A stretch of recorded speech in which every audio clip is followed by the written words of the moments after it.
Right, this last session of what is feeling now quite a long day gives the audience a chance to meet. It would have been three, but one of them's running away. Three of the leading figures from the industry media based here in Europe. You've already met Mr. Kellerman from Sweden, so I'm not going to introduce him again. The other two gentlemen, I'm going to introduce a slightly less tall one first. Marcel Vizers, who is the managing editor of HQ magazine and MIM magazine.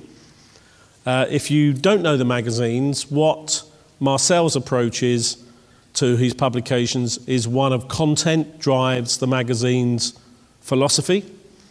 And that's how we became friends, because we had that conversation. He claims we became friends because we drank 3 bottles of white wine in Spain many years ago. But Marcel is in regular attendance at industry events all over the world. What he is a publisher like Roger and like James, who gets out and regards himself as part of the meetings industry, not someone that sells a media product to it. And I'm sure that's the right philosophy. He was the first to publish a fully integrated meetings magazine for Belgium, and he decided that wasn't good enough, so then he took MIM magazine to be pan-European, and then he thought, well, I should have an association magazine, so he published HQ. I know he wants to publish HQ Latin America and HQ Asia if he can, and I'm sure one day he will. He's also become quite well known for Dress to Impress awards at the ICA Congress. The magazines all find some way to get extra branding, because he's, like other magazines, he's very good at finding branding niches at these events.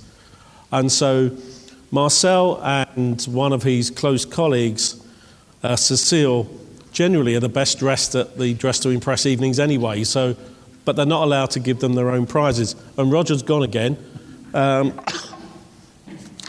Have you thought of taking all your papers and all your bag to the... Okay. I need the exercise. All right, okay. Last but not least is James Latham, and he's the tall one. And if you stand next to him, you'll realise he's seriously tall. James created International Meetings Review, or Meetings Review as it was first called, and in fact, that followed his creation of Events Review.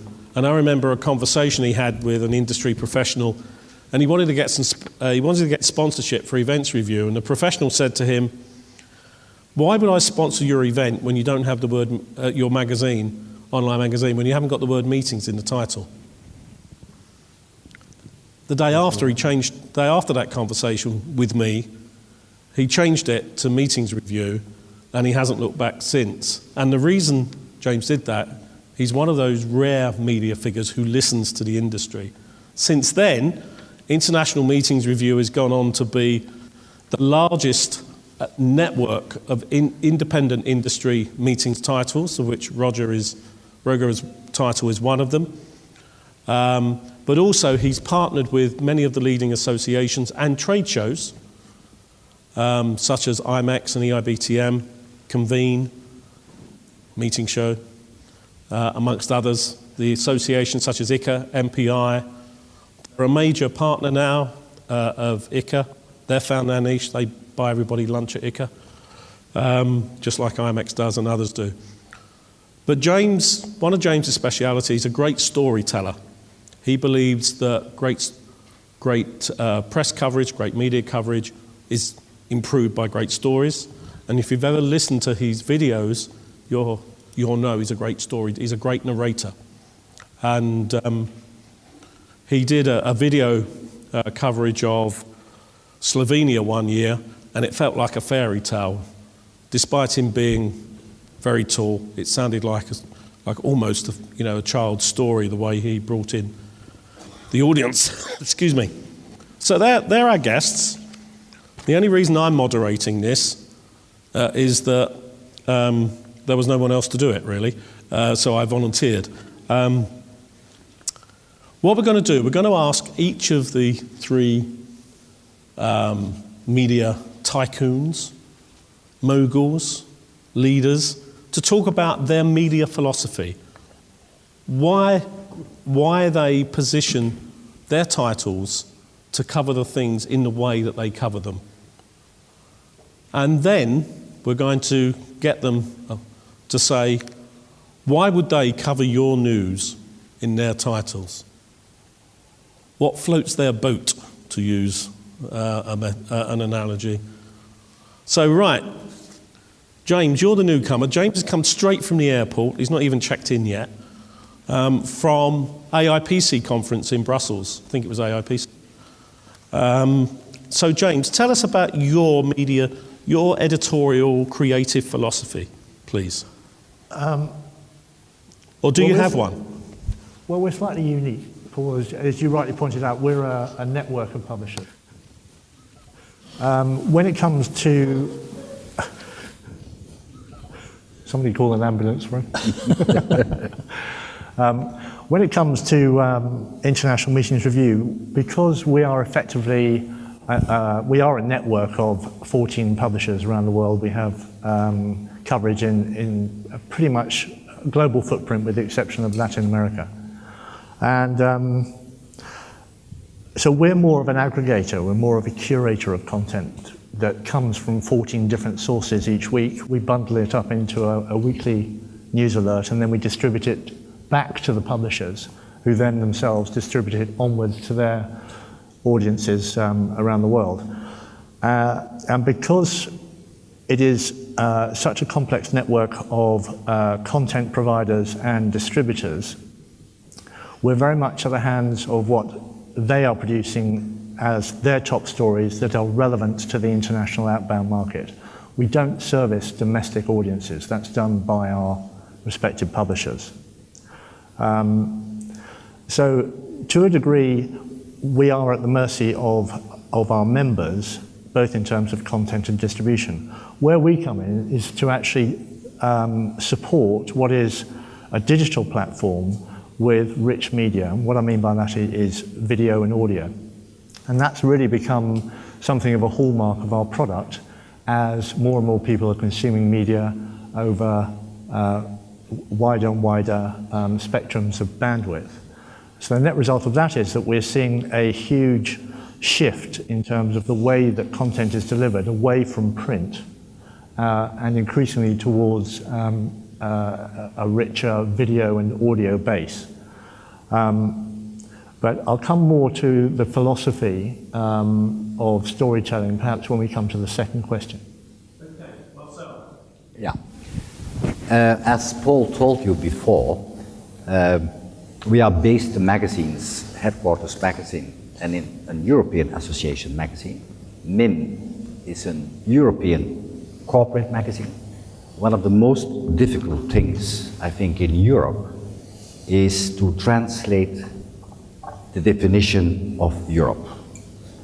When are you European? Especially with a magazine, we have to talk to 28 member states of meetings industry. In all these different member states, they have different policies. They have a different idea of meetings philosophy. They have a different idea of a convention bureau. They have a different idea of associations, corporates. So we try in the magazine from Brussels, we are very well placed because this is the source of our information. We think that in both magazines we have to bring more practical information from what's going on in Brussels. They are taking the decision of a lot of items in our daily life, and we have to translate this information in our magazine for the meetings industry. We have in Brussels, for this moment, 2,200 headquarters of international and European associations. Of course, that's a very interesting base to the magazine. We can talk every day with an association manager, what is he looking for, what are the new Congress evolutions. So we have a very good source and information and we try to bring that over in our magazine. We have at least in each publication in a magazine 10 pages pure content for the association manager. We are working together with the European Society of Association Organizers, and we are working for our research with the union, the UIA, the Union of International Associations. We started about 5 years ago with headquarters Asia Pacific, based in Singapore. It's an emerging continent. We have a special supplement now on Africa. In Africa, in the 54 different African countries, we have about 1,700 headquarters of international and regional African associations. In Latin America, excluding the United States and Canada, the latest research we did, we have about 1,450 headquarters of international and Latin American associations. So association business is booming. Is a big, let's say, big business all over the world. That's the reason why a lot of convention bureaus are giving a lot of attention to the association business, because when you have a congress for 4 days, 500 delegates, with an average of about 550 euro per person, it's $1 million income in about 4 days. When you have corporate meetings, that's different. And I think on the corporate side, also the magazines are a bit in a crisis. Why?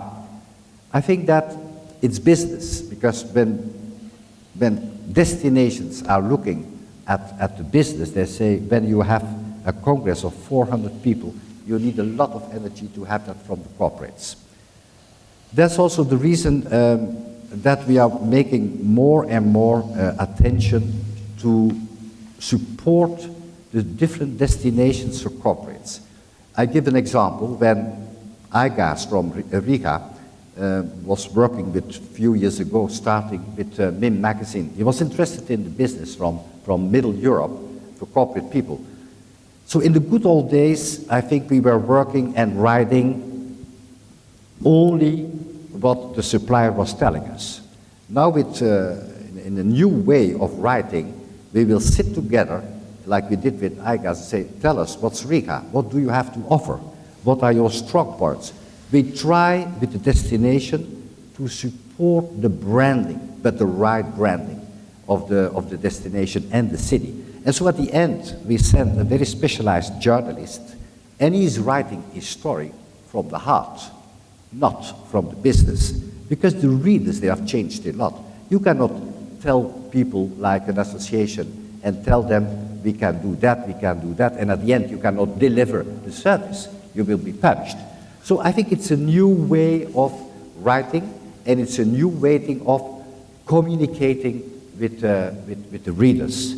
And I think that is the only thing we can survive. We try to do that, and also to work with the supplier and to bring that message over to our readers. Thank you, Marcel. Mr. Kellerman. Yes. Me and my wife is educated at the University of Journalism, both of us. I think I've known Marcel, is it 30 years now? Mm-hmm. Yeah, I think so. In August, it's 30 years since I started my first magazine in the media industry. I sold it to the biggest publishing group in Scandinavia called the Bonnier Group. And then I started another magazine for them, which I worked for until 2000, year 2000. And then I started this new magazine 2003, together with my wife. What's the difference between our magazine and the rest of the world, I would say?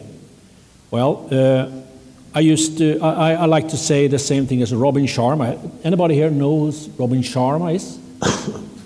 He's a Canadian guru, one of the biggest speakers in the world, working with the biggest companies or Fortune 500 list. He's written the book, The Monk Who Sold His Ferrari. You should read that. It's a very good book. He came to Sweden a couple of years ago, giving a speech, and then he met my wife, Ati, who is the editor-in-chief of the magazine, and she gave him some of our magazines. I just wonder where this story is going, actually. It's going to Canada right now. Oh, right, okay. Yeah. On his way back to Canada, he read the magazines. He sent an email saying, I want to work with you. This is the Harvard Business Review of the meeting industry. And then suddenly, some of the other people, like Christian Muschlechtner, is the CEO of Vienna Convention Bureau, #1 on the ICA list for 9 years now, said exactly the same thing. This is a very good magazine. And what's the difference between us and them? All our magazines are about the people in the meeting industry, the ideas. We are trying to be a thought-provoking magazine. You should really learn something or get an idea or have an aha idea from it.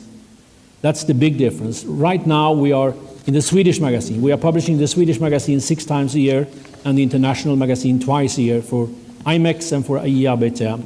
From this year, we will for the first time publish a business intelligence report at the ICA Congress in Turkey this autumn.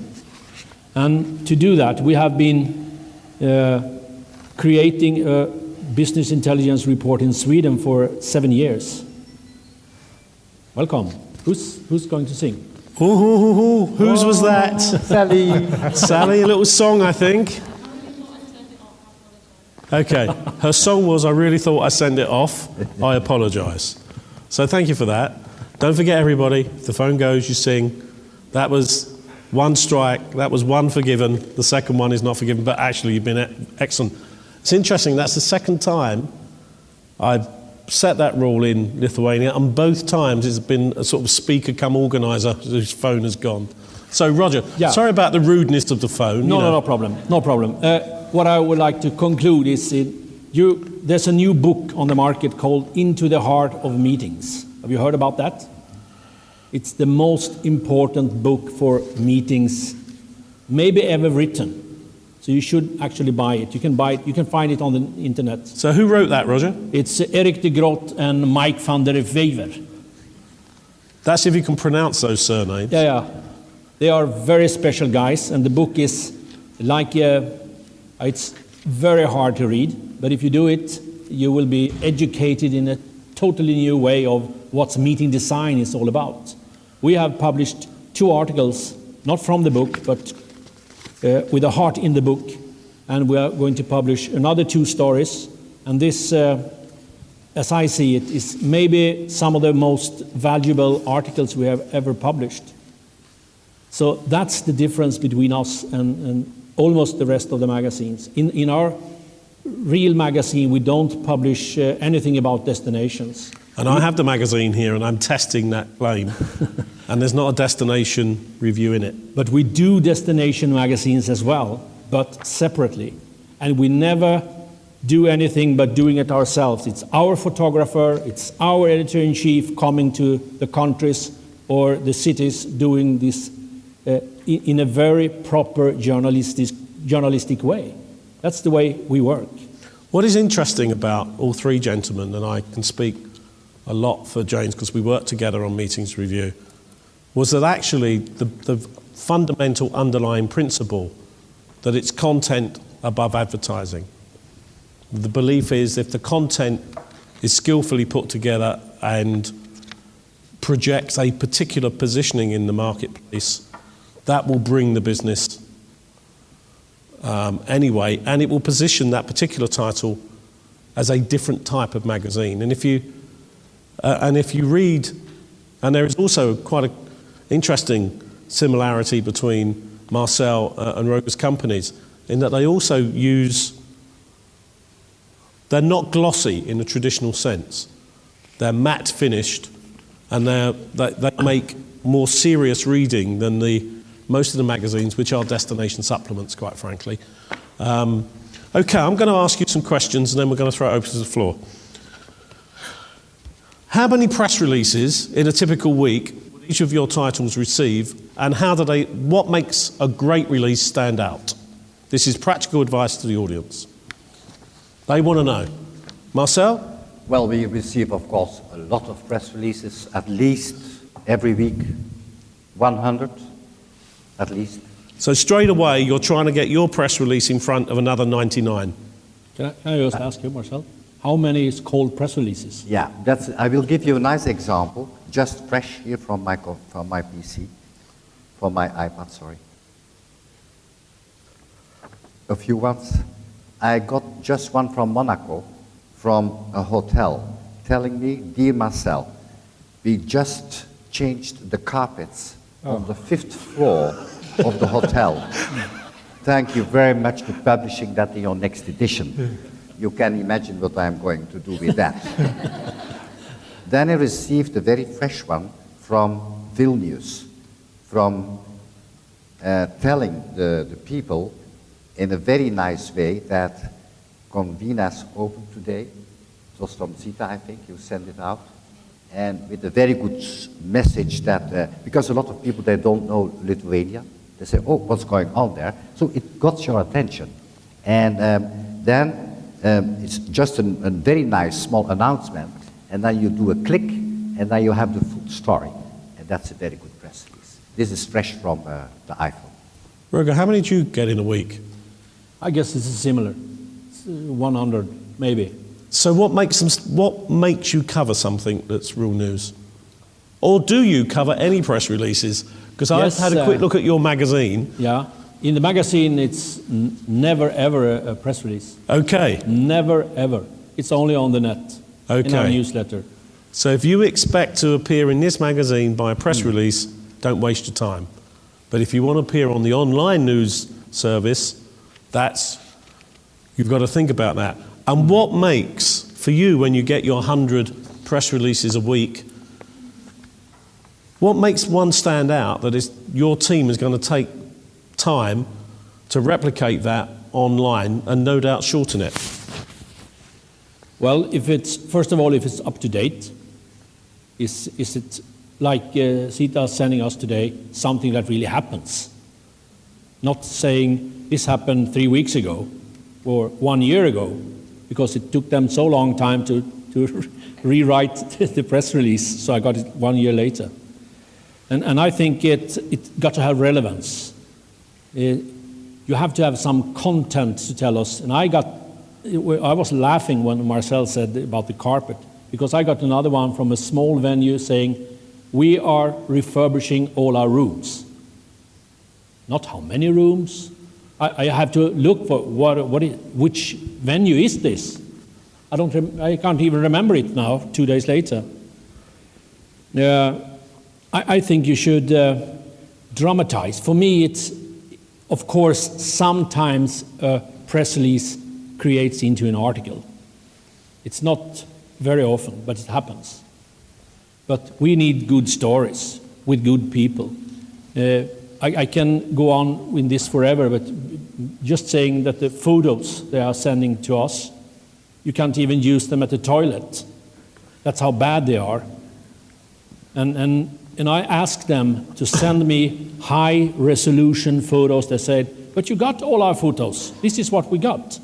And this is impossible. You can't today take a photo that is not high-resolution if you don't turn your camera into a low-resolution camera. So, James, you're famed for your video interviews and your narration on film. When you're going around, say, CONVENE in the next 2 days, and James is doing quite a lot of filming, okay, for the second year running. This is not his first trip here. He's done a lot of filming at events I've attended, so I know what his style is. If you're meeting the audience at CONVENE in the next 2 days, apart from the sheer beauty of the people you're meeting, what's going to make you think, yeah, that interview was something special? That's definitely going to appear on the network news. Let me answer that with a story. Okay, he's a storyteller, so you're going to get a story. And looking at the audience here, it's confirmation of a piece of research from the German Convention Bureau, which came out recently, about the feminization of the meetings industry. I think probably about 80–90% of the audience here are women. So the first part, the first lesson perhaps, or point to make from this story is I want to make it relevant to the majority of this audience. That's the first point. And that will be very true if you want to reach the corporate C-suite or you want to reach the association market. So the first thing is make sure that your story is relevant to the publisher that you're talking to. But let me tell you the story. As you know, I travel around the world about 24 weeks of the year I'm overseas. And as a result of that, it means that my wife is at home for virtually half of the year alone. She quite enjoys that, I have to tell you. With her Hungarian Vizsla dog. That's all she's got for company. Now the problem with this is that it's led to her developing some rather worrying habits. And I'm sure you're thinking to yourself what those nasty habits might be. But they're not what you think. She's become a shopaholic. Whenever I'm away, she can't help herself, she goes shopping. And the problem with that is, the longer I'm away, the harder I'm working, the more I'm earning. In fact, the less we've got in the bank at the end of the month. It's very worrying.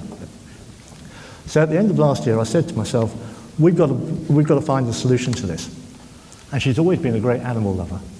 So I bought her a couple of piglets for Christmas.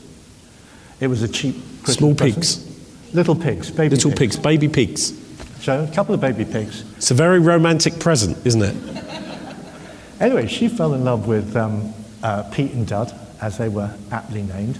And we got a nice little pig lamp, and she took to looking after these pigs. And I did a deal with my local pub, where I go drinking as much as I possibly can when I'm back in the country. And the quid pro quo was, if I stuck to drinking in the pub, they would give me all of the waste product. So I would go up to the pub, have a couple of pints, but I'd also come back with a couple of buckets of the slops. And my wife would dutifully feed the pigs with these slops.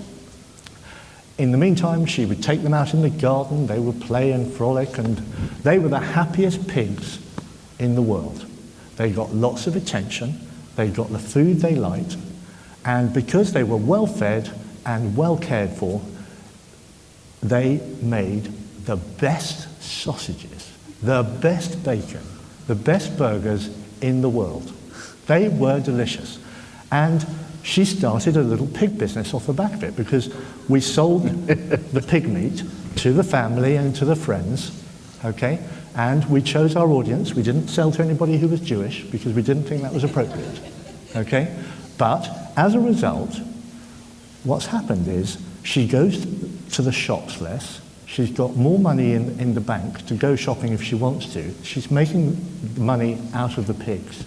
The pigs are having a happy life, and she is very fulfilled. Now, the motto of that story is, journalists are like pigs. If you want good output, you've got to look after them. You've got to give them relevant food for their business. So when you start composing press releases about carpets, don't send them to Marcel. When you start composing stories about refurbishing a venue, don't send it to Roger, because you're wasting your time. We all know that pigs that are well cared for and well fed and nurtured, where you can create a relationship, creates a happy pig and a happy owner. You must use the same approach to the press. If you look after them, take them out, give them some beer, build a relationship, then you will get better. The problem with the mass production of pigs is it's the same as the mass production of press releases. Don't do it. It doesn't taste very nice, and you won't get what you want out of it. Well, that's an incredible analogy, and no, I think that's... I've been around a long time, as you know, and I think that's one of the more interesting approaches to an answer to a question I've ever heard, and I'm almost fearful of asking the next question now, particularly fearful of James, because if we were at home, we would have continued that analogy, and we would have been arrested for, lewd behaviour in public, I think, or language. Okay, there are some magazines well known to us in Europe who are very well known, very active, who seem only want when they cover news, it's either they only want to cover a scandal or something that's gone wrong. They never seem to want to cover the good news coming out of Gdansk or Vilnius or Belarus or wherever. They want this angle of. It seems to me some of the industry media want the sensationalism of daily press. Like the French president having an affair with a French actress. Actually, the only people that seem to care are the Brits. The French don't care. And we care because actually it's some other poor bugger having a problem and not just one of our politicians. But why is it You're wrong. You're wrong there. Because I saw at CNN this morning the French president coming to Obama, and what did the reporter talk about? The French president and his affair. Absolutely. Well, it's a lot more interesting than everyday politics, clearly. But why is it that some magazines, who we know very well, no names mentioned, but we can talk about it in the bar after, are very happy to carry the news of something not quite right, but they don't seem happy to talk about the news that led to the story of the creation in an emerging market of a great news centre. Why is bad news often easier to get coverage for than what we would regard as good news? It's bad people reading them. Okay. No. In Sweden, we got a new magazine called Good News. I think they got 5,000 people reading it. When it's a disaster, a plane went down in Morocco today with 100 casualties, and it's like this. In Sweden, it's always the same thing. But why does it have to be the same thing in trade press? It's human nature, Paul. The reality of life is that if the consumer or the audience that advertisers want to reach can be delivered through the media, and I would say a balance of good as well as bad news, then I think you're likely to be more successful as a publisher. Okay, so somewhat naive to think that. Okay, I'm not being naive. I'm being deliberately manipulative. No, not at all. I mean, manipulative, heaven forbid. If we will be very honest, reading the trade magazines in our business as well, how many times do you read that this is the best destination in the world, this is the best hotel in the world, the best venue in the world, and you can read it 10 times in the same magazine? Why? I think that's bad news. It's bad news for the media industry, because this is not the truth. Okay. It's time to do something else. Okay, I agree with you. How does an emerging destination that the rest of the world knows nothing about, and I would argue that this region of the world, to many international meeting planners, is still largely unknown. That may be insensitive, but tough. How does a small emerging destination like Lithuania, or an emerging city that none of us have heard about before as a meeting destination until a few years ago, Gdansk, we only know it because of shipbuilding and the birthplace of solidarity. That's where most of us know it from. All of a sudden, we see it everywhere. She wins the ICA Marketing Award. How do people that have got a new city or a new region or even a new country, we've got Belarus exhibiting for the first time at this year.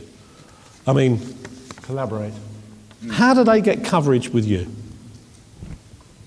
News coverage, not advertorial, not paid news. But why would you cover the birth of the meetings industry in Belarus? Would that be interesting? Asking me.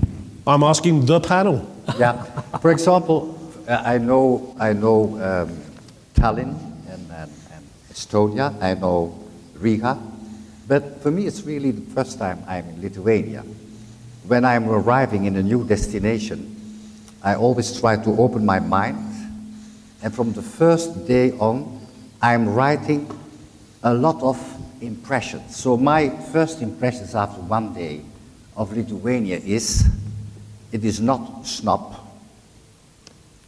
it is simple, it's natural, it's not sophisticated, it's honest, with quality, with nature, it's quiet, unknown, open for discovery, architecture, traditions, and a new young lifestyle with dance, music, performances, and sports. Boy, has he fitted a lot in 24 hours. He only arrived yesterday afternoon. Now, as an editor, is that enough for you to write an editorial piece? Yeah, because there is a lot of competitions between destinations. And I think you have always to find something very specific things in a destination. And if you write in the right way, a lot of decision makers, they will say, oh, that would be a very new destination. We went everywhere, but that would be a new destination. If you write it in that sense, I think. Okay. Make it attractive and new. Okay. Can I answer? Can I? Yeah, of course. I think there needs to be a slightly more strategic approach than just, simply straight engagement as we're doing over the next 2 or 3 days. This region is made up of exquisite destinations, and it's got all of the elements, but it hasn't got a message. All right? Agree with that. And I think the problem here is a strategic one. I think that the Baltics and maybe Belarus as well, and maybe even Russia, should actually get together and begin to collaborate and present itself as a region rather than as a series of individual countries or a collection of individual cities. The other thing that I think is slightly, that would be a good opportunity, because I'm not aware of any publishers of any note in the region that are actually presenting specifically for Lithuania or for Estonia or for Belarus or Latvia. We've got a publisher who is right on that's covering Scandinavia. I would be tempted to say, right, why don't you get together as a Baltic group, go to someone like Roger and say, Roger, can you produce us an edition? He's already a member of an international news network, so he knows that he can actually extend the reach globally. But if you're not producing good quality content, you're not going to get the uptake of the messages that you want. And I think it's important to present the Baltics regionally as well as individually. And I think it needs a source of good content. Okay, that notion of a regional message came through earlier today, if you remember. I've already sent you an email about this, concerning exactly that question. Okay. Okay, next question. How important do you think the role of professional PR companies are in securing coverage in your titles, if at all? Well, in my opinion, maybe 5% really understands what our magazine stands for. Yeah. The rest is, we are so proud, we are so happy, we have everything is unique, and I get that 10 times a day. Everything is happy, proud, and unique. So the message here is that the PR companies need to understand your DNA. Too many stupid PR companies. Okay, so too many stupid press releases, too many stupid PR companies, and too many stupid words like unique and exciting and all these things. It's lazy. It's lazy. It's lazy. The reality, let's go back to the pigs. Yeah. Pick the phone up, get on a plane, build a relationship. Anna, Jolanta, you've done that. I would say that the people in terms of emerging destinations that have probably done the best job of all over the last 5-6 years is probably Slovenia. Yep. I think they've done a fantastic job at building relationships with the media. I'm sure the guys would agree. And what I also like is the fact that they told a story. Yeah. And they built their story around sustainability and accessibility. Yeah. And they've done it with very limited budget. They are a grossly underfunded destination. But the reality is they've had tremendous column inches because they've actually got off their backsides and gone and met the media and allowed them to tell their story. Now, I do not receive press releases from a PR agency from anywhere in Slovenia. Okay. And I don't need to because they've built a relationship with me. Okay. So there's a message here. Big corporate brands often use PR agencies. And it becomes it's personal view, it becomes a mechanical process as opposed to understanding the DNA of the individual magazines, what's different. It's interesting.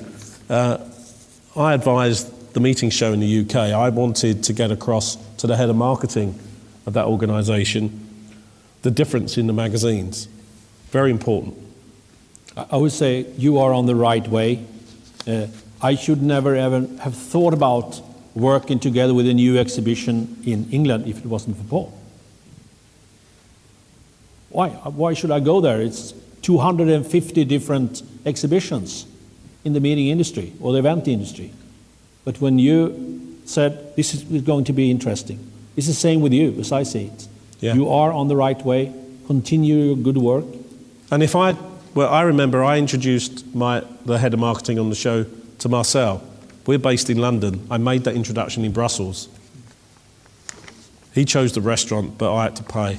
But never mind. And the problem is that, going back to these PR agencies, they're sending the same press release to me, Yeah. which is a global, Yeah. we're a mass broadcast vehicle. Yeah. But they're sending the same press release to Marcel, who is exceptionally vertical. Yeah. They're sending the same press release to the C-suite man. Yeah. Okay. I mean, it's completely irrelevant. You've got to make sure the story is relevant to the publisher that you're communicating to. Know Okay, your something magazines. that's come through several times today is, wouldn't it be a good idea sometimes for the individual destinations in the region to collaborate first, compete second? That's really the message you're saying. Co-opetition, they call it. Yeah? How important is this then as a starting point?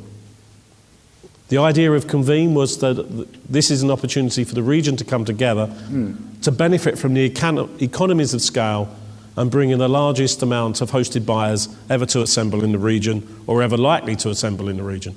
Is this Unfortunately, there's actually a magazine called CONVENE, but the Yeah. natural extension of CONVENE is its own voice. Yeah. Interestingly, the name CONVENE, even though he's just referred to another magazine, was invented by James. James suggested CONVENE with the NE standing for Northern Europe. So careful what you say there, James, because we followed that. Nothing to do with Yolanta and I. We're allowed to get away with that one. Never tell Paul Kennedy a secret, because it won't be for very long. Yeah, absolutely. Particularly where the media are concerned. Okay. All three of you are recognised, and James, you're the new boy in the meetings industry by comparison. And he was only 1 metre tall when he started in the meetings industry, about 8 years ago.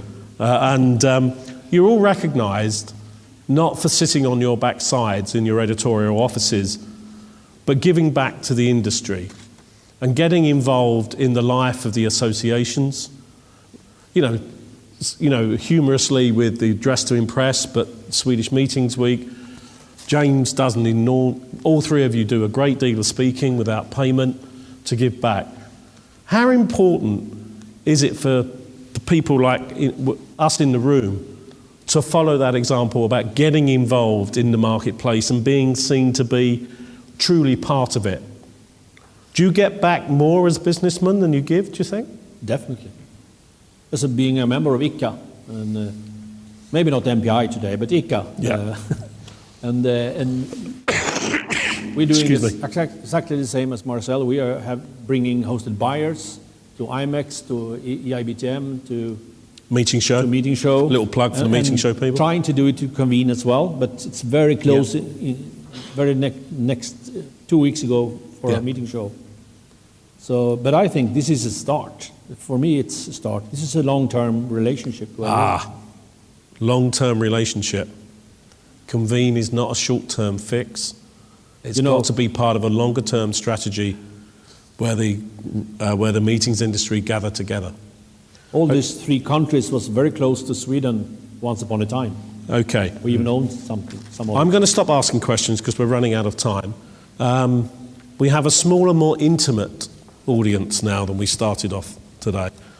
The three gentlemen have travelled here specifically to serve on the panel today, although James is going to do some filming and interviewing. But Marcel has literally come here just for the panel, and I persuaded him to come and look round because he'd never been here. Roger knows what we termed affordable Scandinavia, the region, that was the terminology we came up with, which was a Sally thing, I think, which was great. Questions for these gentlemen.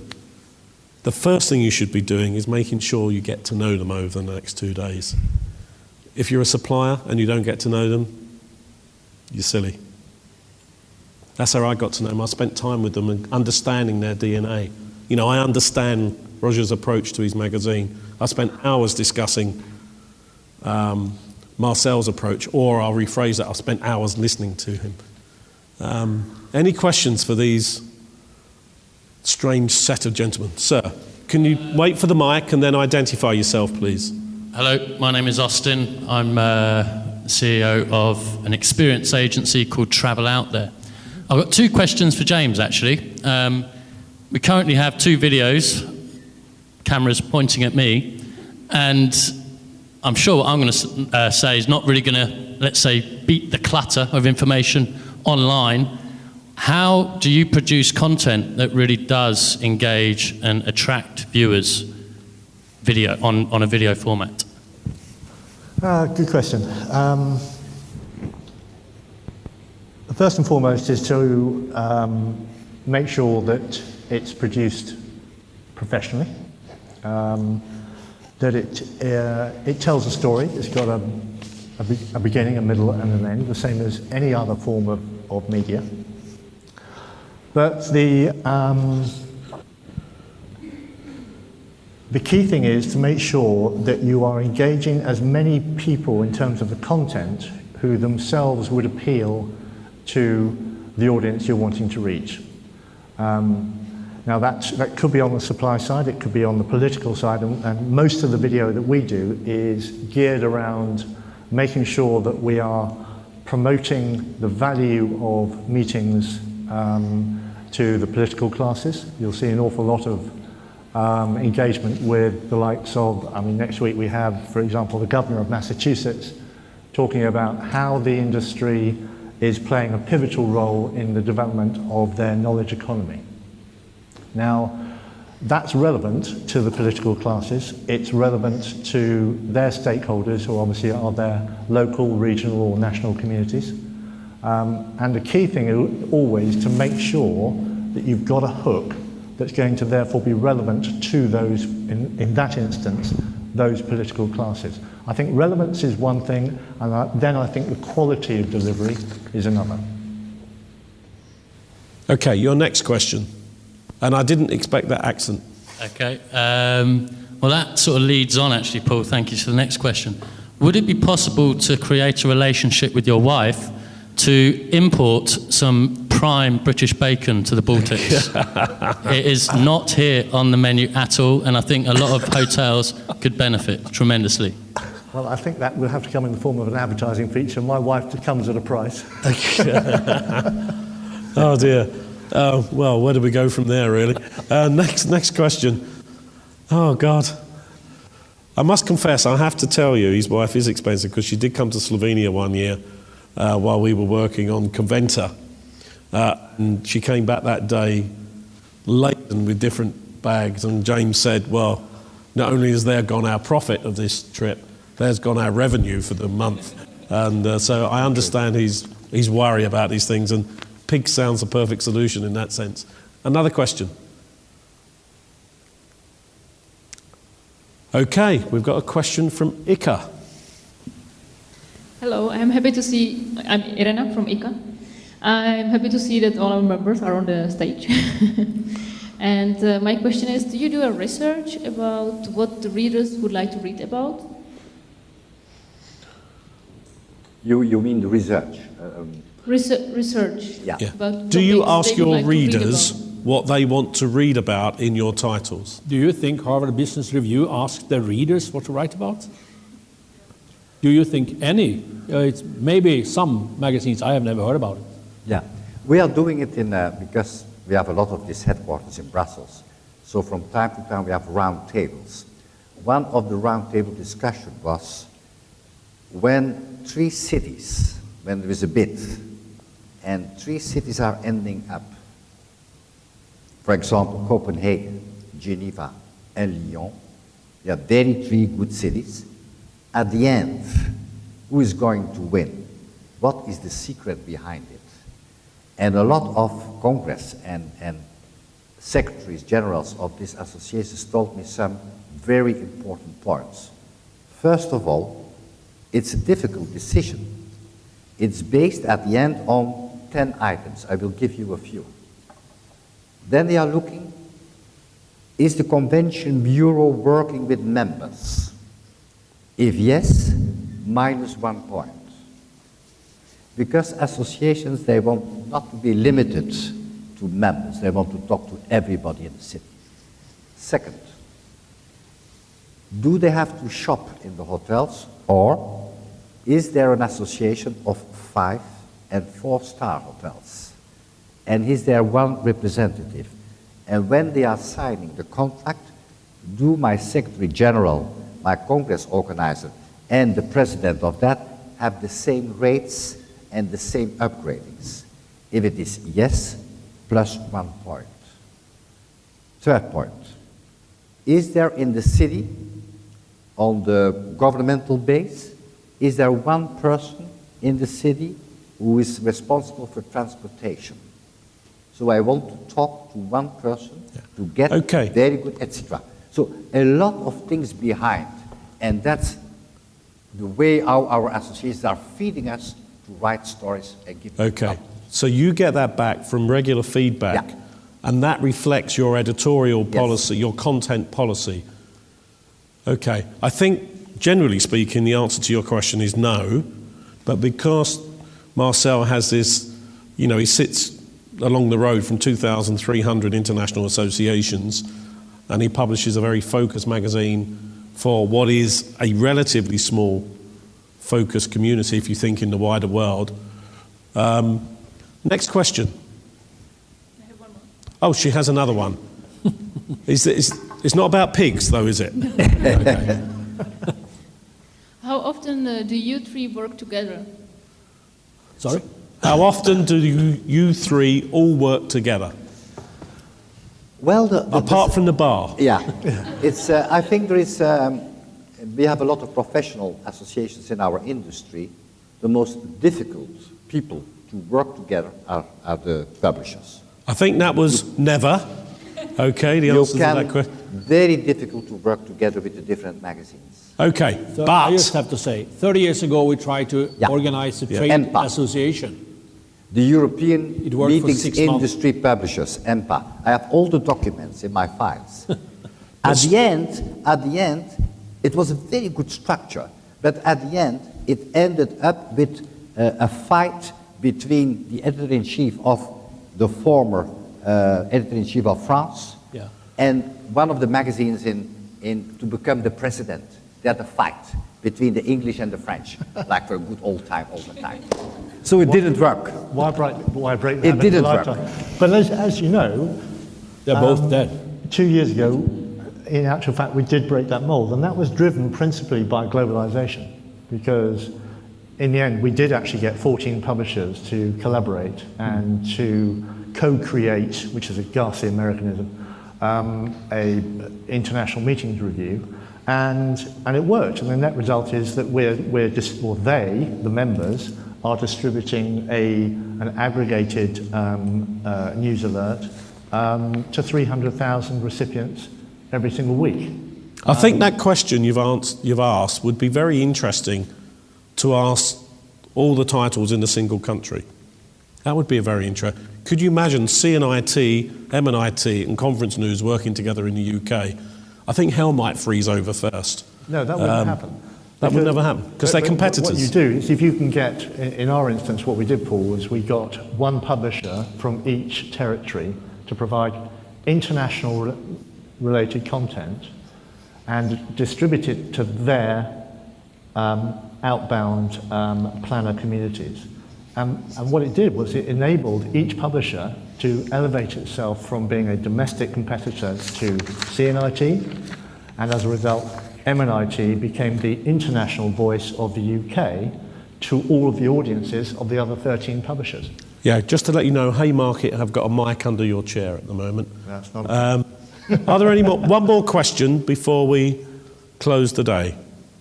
There was a hand that went up over here, I'm sure. It's no longer up. Well, okay.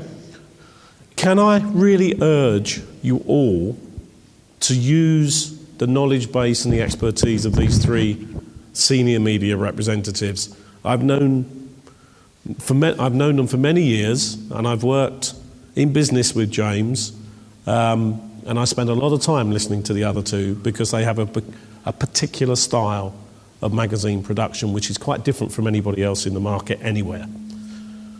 They also know our industry as well as anybody does.